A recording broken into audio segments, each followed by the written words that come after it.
Rabbi इश्रह ली सदरी व यस्सिर ली अमरी वहलुल उक़्दतम मिन लिसानी यफ़क़हू क़ौली रब्बी अऊज़ु बिका मिन हमाज़ातिश शयातीन व अऊज़ु बिका रब्बी अन याहज़ुरून।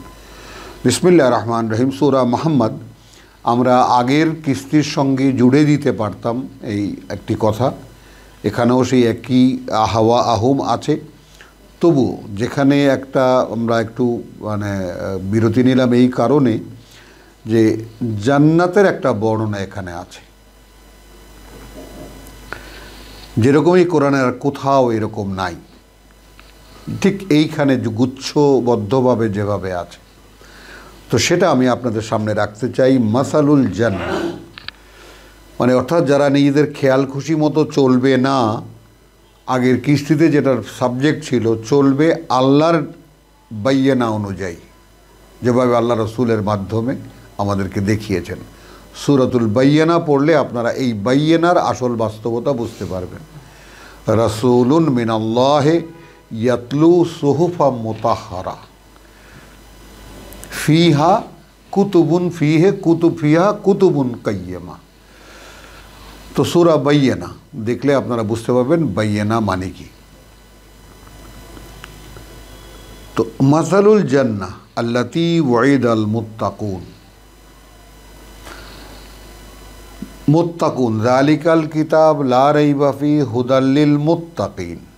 এই যে কিতাব, কোনো সন্দেহ নেই পরিচালনা তাদের জন্য যারা মুত্তাকি মানে যারা আল্লাহকে ভয় পায়, মুত্তাকি যারা আল্লাহর অসন্তুষ্টি থেকে নিজেদেরকে রক্ষা করতে চেষ্টা করে, মুত্তাকি যারা পৃথিবীর সকল বিভ্রান্তিকে পরিত্যাগ করে আল্লাহর পরিচালনায় পরিচালিত হয়, বা পৃথিবীর কোনো বিভ্রান্তিকে যারা ভয় পায়, তাদের জন্য পরিচালনা এই কিতাব।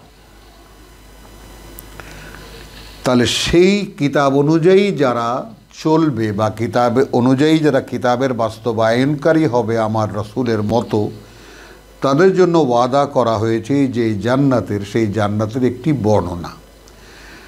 ফিহা আনহারুন, সেখানে আছে প্রবাহিত অনেক ধারা, মিন মাইন পানির, গায়রে আসিনিন যে পানির কখনো স্বাদ নষ্ট হয় না, যে পানি কখনো পচবে না, কোনো বিকৃতি ছাড়াই সুমিষ্ট পানির ধারা। ওয়া আনহারুন মিন লাবানিন, যেমন আমরা এই পৃথিবীতেও চিনে নেই, আমাদের ছোটোবেলায় আমরা যারা দেখেছি প্রবাহিত পানি মানে একেবারে আমরা দেখেছি যে ওই পায়খানা ভেসে যাচ্ছে মানুষের, কিন্তু এখানে অজু হবে হুজুররা বলতেন, যেহেতু পানিটা প্রবাহিত পানি। আর ওই পরিমাণ ময়লা যদি কোনো পুকুরে থাকতো তাহলে পুকুর একেবারে পুরো হেঁচে নিতে হতো, বা একটা সীমানা আছে এই পর্যন্ত পানি ধুয়ে ফেলতে হতো। কিন্তু প্রবাহিত পানি কখনো সেখানে কোনো মশা মাছি পোকামাকড় হয় না। তো সেই কথাটা বলা হয়েছে মিন মাইন গায়রে আসিনিন, যা কখনোই পচবে না বা নষ্ট হওয়া ছাড়া। ওয়া আনহারুম মিন লাবানিন, রয়েছে ধারা দুধের, লাম ইয়াতাগায়্যার তা'মুহু। তাহলে দুধ যেমন প্রাণীর পেট এবং রক্তের মাঝখান থেকে কোরআন বলেছে যে আমি রক্ত এবং গোবরের মাঝখান থেকে একটি পানীয় বের করি যা তোমাদের জন্য সিবগিন লিল আকিলিন, অত্যন্ত তৃপ্তিদায়ক যারা খায়, যারা পান করে, লিশারিবিন। তাহলে ওয়া আনহারুম মিন লাবানিন, এবং রয়েছে ধারা, অনেক ধারা দুধের যার স্বাদ কখনো বিনষ্ট হবে না। ওয়া আনহারুম মিন খামরিন, রয়েছে ধারা, অনেক ধারা রয়েছে মদের, লাযযাতিন লিশারিবিন। তো এইটার তুলনাটা কেন করা হলো? কারণ পৃথিবীতে মদ এই পর্যন্ত, পৃথিবীর আদিকাল থেকে এই পর্যন্ত মদ কোনোদিন সুপেয় হয়নি। মানে মদ পানে কোনো মজা নেই। পরে নেশা হয়, তো নেশা যারা মদ খেয়ে নেশায় আসক্ত হতে চায় তারা এই কুৎসিত স্বাদটাকে গ্রহণ করে। যেহেতু একটু পরেই তাদের মজা শুরু হবে। এখানে আল্লাহ বিশেষভাবে বলছেন যে সেইখানের যে মদের ধারা সেটা লজ্জাতিন লিশারিবিন, যারা পান করবে তাদের পান করতে স্বাদ লাগবে, সুপেয়। ওয়া আনহারুম মিন আসালিন মুসাফফা, এবং হবে ঝরা বা ধারা মানে একেবারে বিশুদ্ধ মধুর। ওয়ালাহুম ফিহা মিন কুল্লি সামারাত, এবং রয়েছে তাদের জন্য সেখানে সব রকমের ফলমূল যা আছে। এর সঙ্গে সঙ্গে বলা হচ্ছেন ওয়া মাগফিরাতুন মিন রাব্বিহিম, এবং ক্ষমা তাদের প্রতিপালকের থেকে। একটু ভাবার জন্যই আমি সামনে রাখলাম এই আয়াতখানা বিশেষভাবে আপনাদের, যে এত কিছু মানে মানে একেবারে বিশুদ্ধ পানি, বিশুদ্ধ যাকে বলে যে দুধ, বিশুদ্ধ মদ, বিশুদ্ধ আপনার মানে মধু, তারপর সব রকমের ফল ফসল, ভোগের এত আয়োজনের পরে বলা হচ্ছে ক্ষমা তাদের প্রতিপালক থেকে। তার মানে ভোগের এই আয়োজন যারা জান্নাতে যাবেন, আল্লাহ তাআলা যাদেরকে সেখানে সৌভাগ্যবান যারা হবে, যারা জান্নাতে যাবেন, তাদের কাছে স্বয়ং সৃষ্টিকর্তার ক্ষমা পাওয়াটাই এর চাইতেও বড় মনে হবে।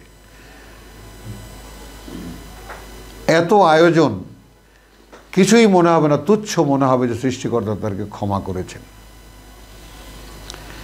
এখন কামান আল্লাহ জিজ্ঞেস করেছেন, সে কি তার মতো?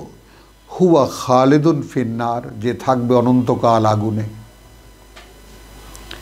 ওয়া সুকু মা আন হামিমান, এবং পান করানো হবে তাকে ফুটন্ত পানি। ফাকাত্তা আমাআহুম, ছিন্ন ভিন্ন হয়ে যাবে তাদের নাড়ি ভুড়ি।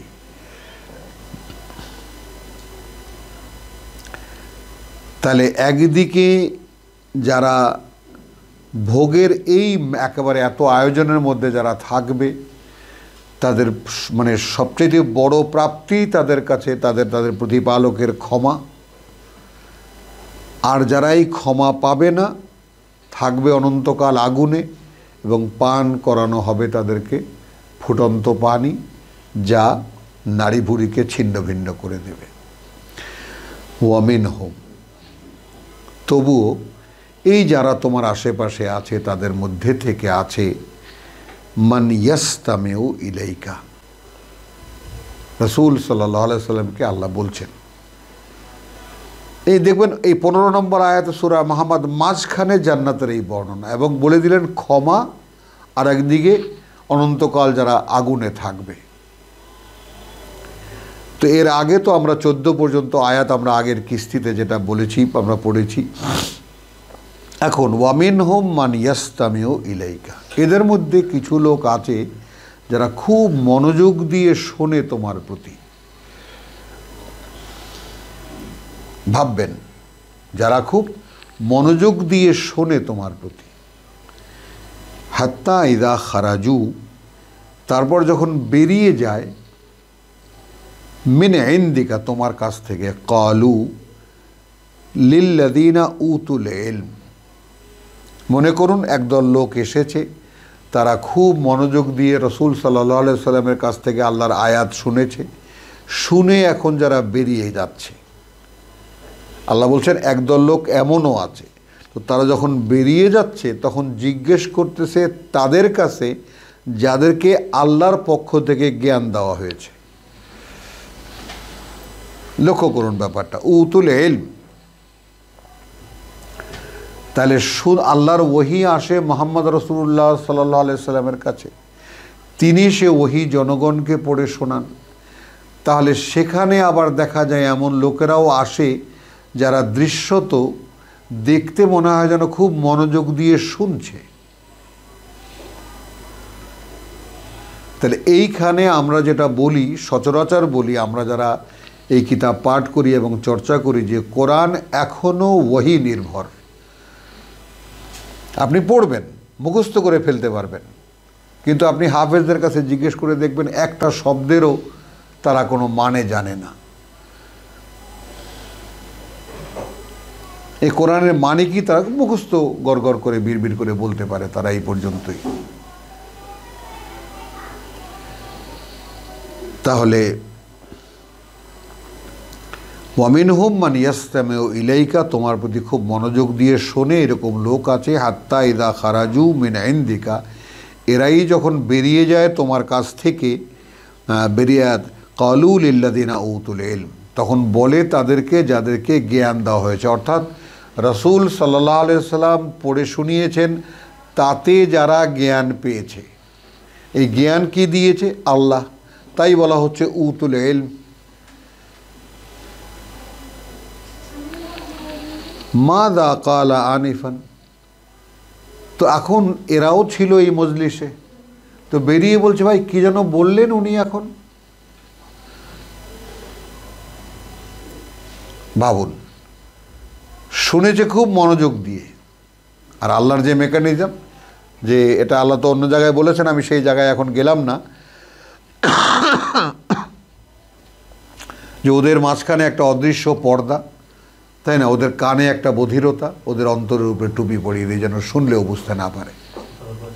17:45, অর্থাৎ বনি ইসরাইলের 45 নম্বর আয়াত।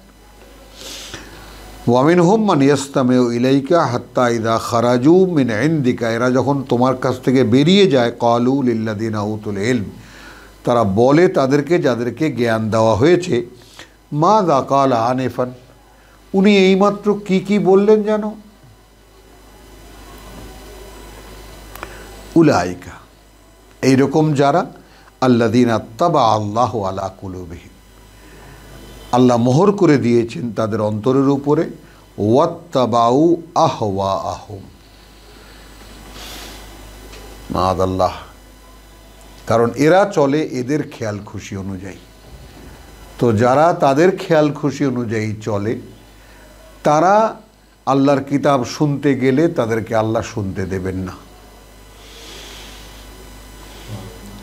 কথাটা একখানা আয়াতে পরে 17 নম্বর আয়াতে বলে দেওয়া হয়েছে, ওয়াল্লাযীনা ইহতাদাউ, কারণ যারা উঠে এসেছে, যারা পরিচালনা নিজেরা নিয়েছে, ইহতাদাউ, আল্লাহর হেদায়াত অর্থাৎ আল্লাহর পরিচালনায় যারা নিজেরা উঠে এসেছে। মানে মনে করুন একটা রেলগাড়ি মাটিতে পড়ে আছে, তো সেটা তো আপনি মানে কিভাবে চালাবেন সেটা।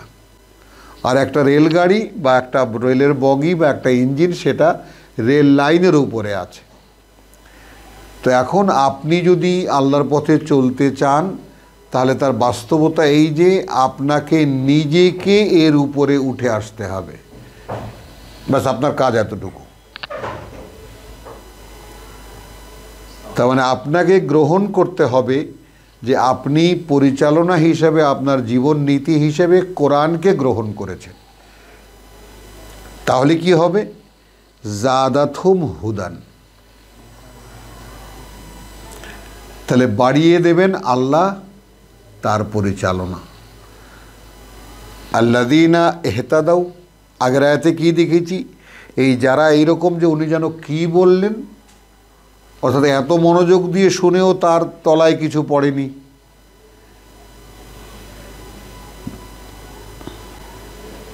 কারণ তারা তাদের খেয়াল খুশি অনুযায়ী চলে।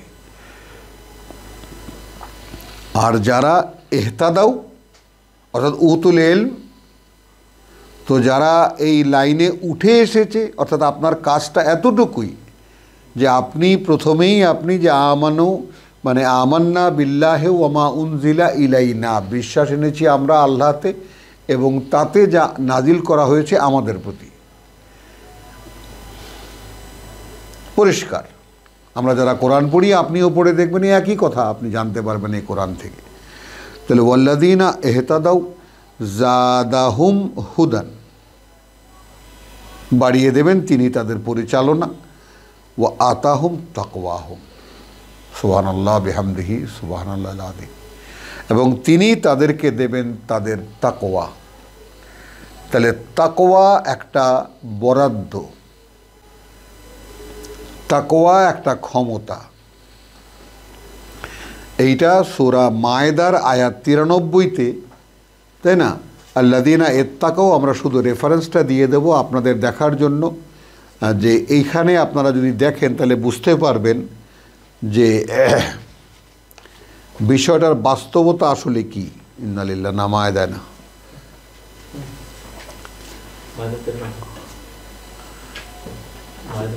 হ্যাঁ ও আনামে খুঁজি আমি।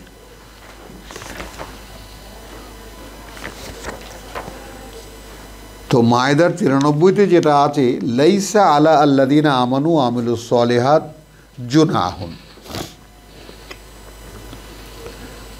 5 নম্বর সূরার 93 নম্বর আয়াত। নেই কিছুই আল্লাযীনা আমানু আমিলুস সালিহাত, ধর্তব্য নয় কোনো কিছুই যারা বিশ্বাস এনেছে এবং করেছে তাদের সংস্কার সংশোধনের করণীয়গুলো, জুনাহুন কোনো পাপ, কোনো অপরাধের দায়, ফি মা তাইমু সেই সবে যা তারা এর আগে ভোগ করেছে, খুব আস্বাদন করেছে। দেখুন, লাইসা আলা আল্লাযীনা আমানু, আদৌ নেই তাদের উপরে কোনো দায় যারা বিশ্বাস এনেছে এবং এখন যারা সেই বিশ্বাসের দাবি অনুযায়ী তাদের করণীয়গুলো করছে, জুনাহুন কোনো পাপ, ফি মা তাইমু সেই ব্যাপারে যা তারা আগে ভোগ করেছে, ইযা মা ইত্তাকাও যখন তারা তাকওয়ায় এলো। তাহলে এখন আমি যেখান থেকে সূরা মুহাম্মদ থেকে আপনাদেরকে এখানে নিয়ে এসেছি, ইযা মা ইত্তাকাও, তো এই এখন আমানু আমিলুস সালিহাত করতে করতে যখন তারা যে তাকওয়ার উপরে এলো, অর্থাৎ যতটুকু আল্লাহ ভীতি তার ভিতরে তৈরি হলো, যতটুকু আগ্রহ তৈরি হলো আল্লাহর অসন্তুষ্টি থেকে নিজেকে রক্ষা করতে, ও আমানু, তখন দেখলো যে আমার আগের ঈমান কোনো কাজের না, আগে যা করেছি তাও ভালো হয়নি, তো আবার নতুন করে এই তাকওয়ার উপরে নির্ভর করে আমানু ওয়া আমিলুস সালিহাত, তো আগে প্রথম যেভাবে ঈমান এনেছিল এবং সে অনুযায়ী যা করছিল, তাতে করে আল্লাহ ঘোষণা করেছেন আগে যা করেছো আর কিছু ধরবো না আমি, ধর্তব্য নয় কোনো কিছুই। আগে যা ভোগবিলাস করেছে, মদ খেয়েছে, জুয়া খেলেছে, ইত্যাদি ইত্যাদি, প্রসঙ্গটা এখানে তাই। ইযা মা ইত্তাকাও, কিন্তু এই আমানু আমিলুস সালিহাত এই অনুশীলনী করতে করতে এমন একটা জায়গায় এলো, তাকওয়া এলো।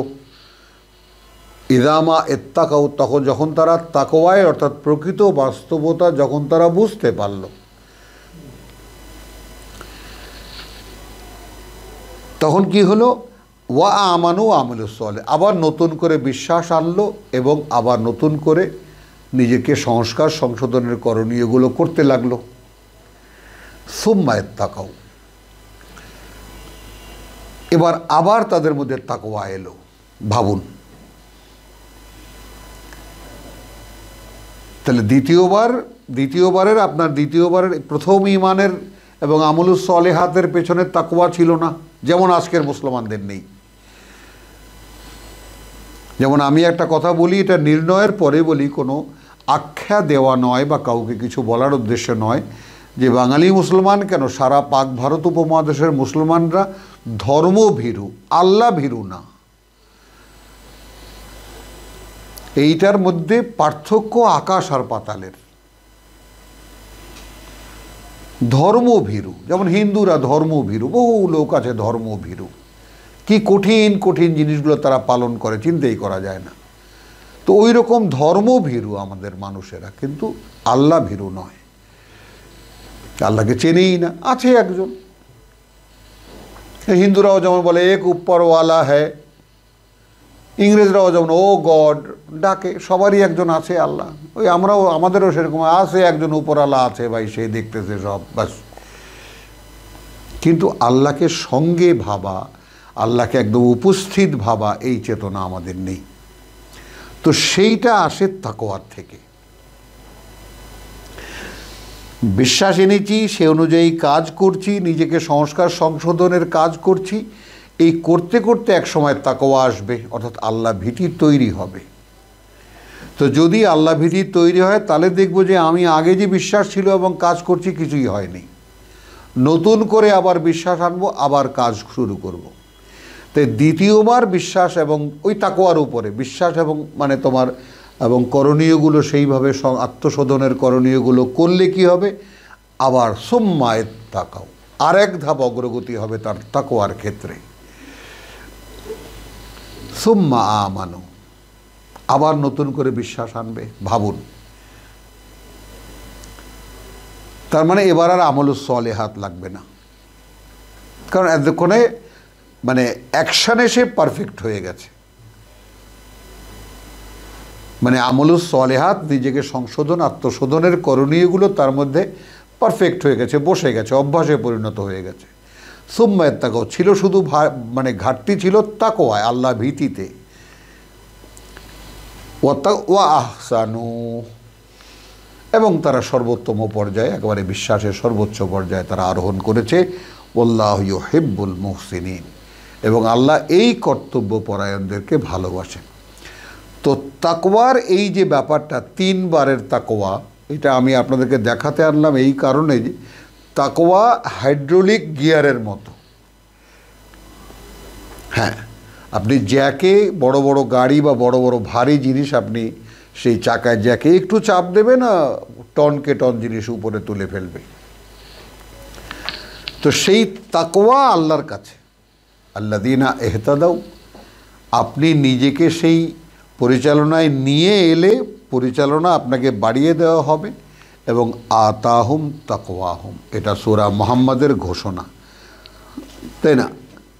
তার এখন আমরা যারা আছি তারা আছি কোনভাবে? ফাহাল ইয়ানজুরুনা ইল্লা সাআহ, তাহলে তারা কিসের অপেক্ষায় আছে সেই মহা ধ্বংসের সময় ছাড়া?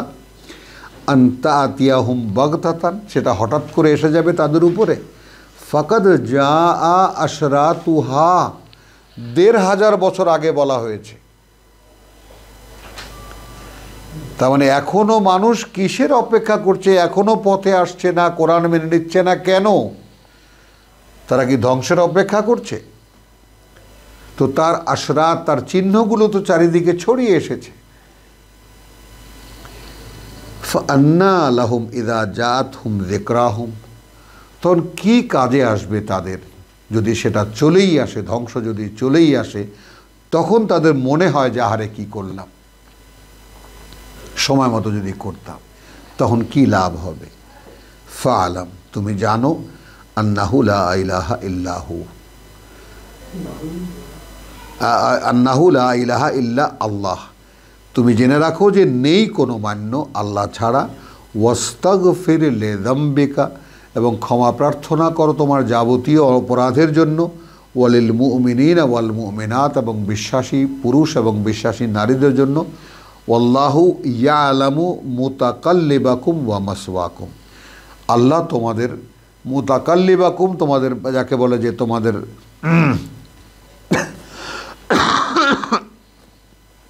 তোমাদের ঘোরাফেরার জায়গা, মোতাকাত তোমরা যেটাকে বা অন্য জায়গায় যেটাকে বলা হয়েছে মুস্তাকার বা মুস্তাউদা, এখানে বলা হচ্ছে মুতাকাল্লাবাকুম, তোমাদের আসা যাওয়ার জায়গাগুলো, কোথায় কোথায় যাও, অফিসে যাও, কোথায় যাও, দোকানে যাও, বাজারে যাও, এটাও আল্লাহ জানেন।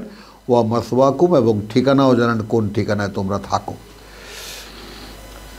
তো আলহামদুলিল্লাহ, এখানে আমি সূরা মানে মুহাম্মাদের আয়াত 16-তে আপনাদেরকে জান্নাতের বর্ণনা সহ দেখাতে চাইলাম যে এর বিপরীতে হলো আল্লাযীনা তাবা আল্লাহু কুলুবাহুম ওয়াত্তাবাউ আহওয়াহুম, যাদের অন্তরের উপরে আল্লাহ মোহর মেরে দিয়েছেন এবং তারা চলে তাদের খেয়াল খুশির উপরে। আলহামদুলিল্লাহ, ওয়া মা আলাইনা ইল্লাল বালাগ।